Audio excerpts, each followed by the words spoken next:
Good morning students. आज हम सभी वाक पाठ के आगे वाले पद पढ़ेंगे। पहले पद में कवयित्री ने यह बताना चाहा कि किस तरह से वो निराकार ब्रह्म को मानती है, अर्थात वो कहना चाहती है कि ईश्वर की प्राप्ति कैसे होगी, कैसे वो ईश्वर के पास पहुंच पाएगी। दूसरे कबीर की तरह उसने भी जो सांसारिक साधन है उनका उपयोग करने के लिए कहा कि किस तरह से सांसारिक साधनों का उपयोग करके व्यक्ति किस तरह से भवसागर को पार कर सकता है। तो व्यक्ति उन सांसारिक साधनों में ही उलझा हुआ है। थर्ड देखिए, आई सीधी राह से गई न सीधी राह, सूक्ष्म सेतु पर खड़ी थी बीत गया दिन आह, जेब टटोली कौड़ी न पाई, माझी को दूं क्या उत्तर। अर्थात व्यक्ति जीवन भर ईश्वर को प्राप्त करने के लिए अनेक तरह के साधन करता है, जैसे कबीरा से भजन कीर्तन व्रत उपवास पता नहीं कौन कौन से साधन उपयोग करता है। यहाँ तक कि आपने देखा कि बहुत सारे तंत्र विद्या के द्वारा भी ईश्वर को प्राप्त करना चाहते हैं, या लोगों को ये सुझाव देते हैं कि इस तरह से है ना ईश्वर की प्राप्ति हो सकती है। योग करके कुंडलियां जागृत करके इस तरह से अनेक तरह से ईश्वर की प्राप्ति के उपाय बताते हैं। लेकिन कवयित्री कहना चाहती है कि व्यक्ति, आपने देखा कि जब बच्चा बहुत छोटा होता है, जैसे आपके स्कूल में आते हैं नर्सरी केजी के बच्चे जो बहुत छोटे होते हैं, आप उनसे जो भी बात पूछोगे वो एकदम सही बताएंगे, क्योंकि उनको चालाकी करना आता ही नहीं है। और तुम लोगों से पूछोगे तो बताओगे कुछ और बोलोगे कुछ और कहना कुछ और चाहते हो। तो इस तरह से है ना, कवयित्री कहती कि इसी तरह से मनुष्य जब संसार में आता है तो किस तरह से आता है, बिल्कुल भोला और निश्चल होता है, लेकिन संसार में आकर ही वो अनेक तरह के साधनों को सीखता है और उनका उपयोग करता है। आई सीधी राह से गई न सीधी राह, कवयित्री कहना चाहती है ईश्वर ने सही रास्ते से ही हमें इस संसार सागर में भेजा था, संसार में भेजा, पर गई न सीधी राह, पर मैंने उस सही रास्ते को नहीं अपनाया। अर्थात उस सीधे रास्ते को ना अपना करके हमने खुद ही रास्ते को टेढ़ा मेढ़ा किया। गई न सीधी राह, उस राह पर मैं नहीं चली, सूक्ष्म सेतु पर खड़ी थी बीत गया देना। सुषमा रूपी नाड़ी, कहते ईड़ा पिंगला, और आपके में उसमें लिखा हुआ है पीछे 3 तरह की नाड़ियां होती है।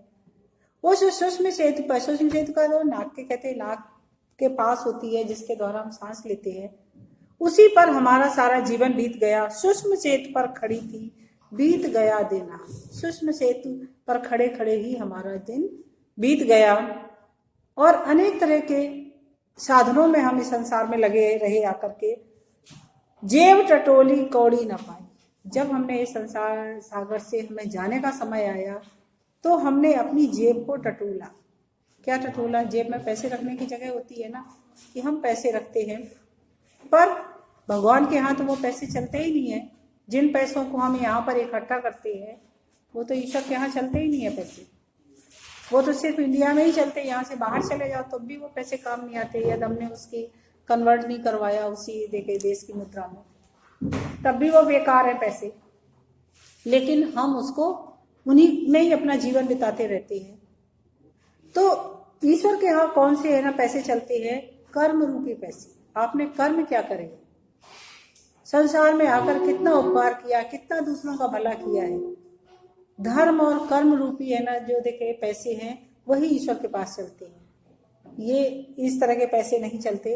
तो कवयित्री कहती कि जब हमारे जाने का समय आया, जेब टटोली, तब मैंने अपनी जेब में देखा कि मैंने इस पूरे जीवन में क्या प्राप्त किया।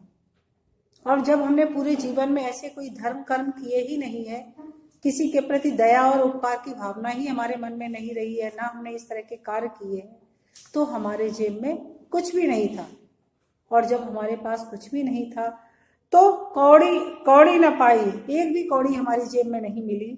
माझी को दूं क्या उतराई, माझी मतलब उस ईश्वर को जो हमें इस संसार सागर से पार ले जा रहा है, मैं उसको क्या उतराई दी। उतराई देने का, आप यदि नाव से भी एक जगह से दूसरी जगह पार होते हो तो उस नाविक को हमें पैसे देने पड़ते हैं कि नहीं देने पड़ते हैं?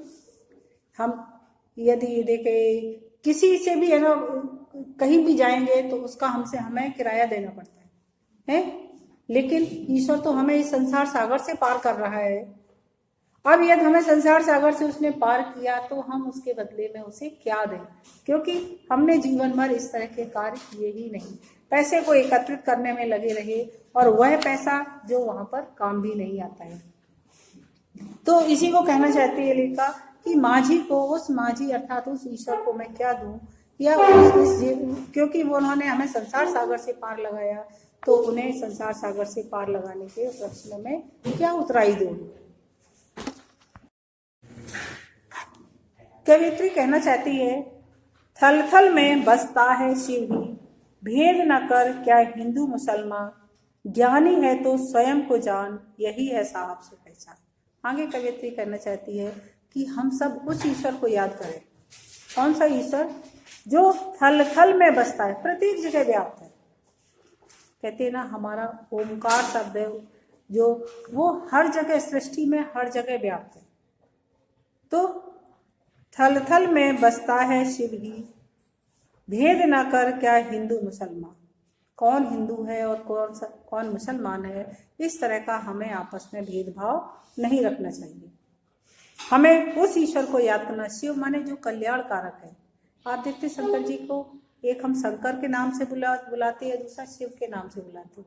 तो आखिर में शिव और शंकर में क्या अंतर है?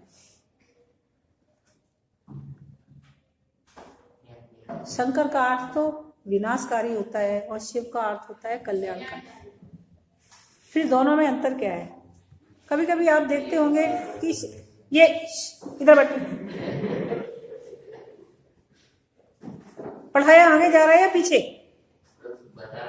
एक शिव भगवान, दूसरा तो शिव तो कल्याण कारक है। अभी आप देखते हो कभी कभी शिव जी का जो कैलेंडर छपा हुआ होता है उसमें शिव जी का शंकर जी की पिंडी भी बनी हुई होती है, जिसको हम जल वगैरह जिस पे चढ़ाते हैं जाकर के, वो भी बना हुआ रहता है। तो आखिर में क्यों, जब शंकर जी की फोटो ही बनी हुई है जिसमें गले में वो उसकी सांपों की माला डाले हुए और गंगा जी निकल रही, वो फोटो भी बनी हुई है, उसके साथ साथ वो भी छोटे से शिव भी बने हुए हैं। आखिर में क्यों दोनों एक साथ क्यों?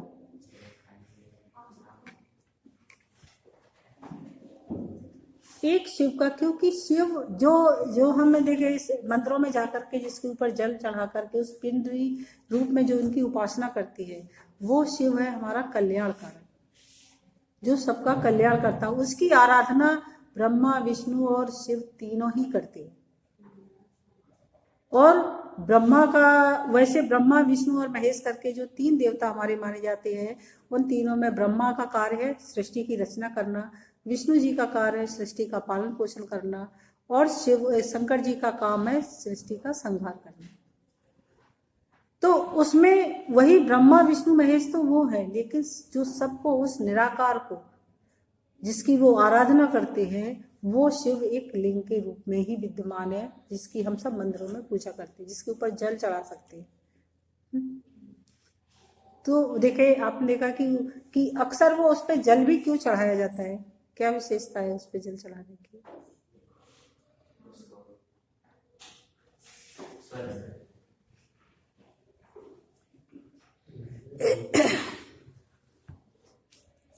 हाँ देखिए, तुमने देखा है समझाना। भेद न कर क्या हिंदू मुसलमान, हिंदू और मुसलमानों में हमें किसी भी तरह का भेदभाव नहीं करना चाहिए।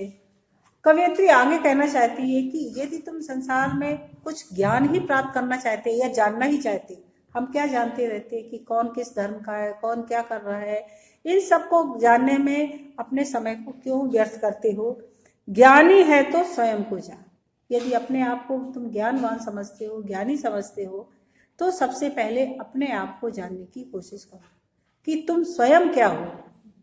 इस तरह से स्वयं को जानने का प्रयास करो, वही है साहब से पहचान। अर्थात जिसने स्वयं को जान लिया उसी ने, साहब का अर्थ हुआ ईश्वर, उसी ने ही ईश्वर को प्राप्त कर लिया।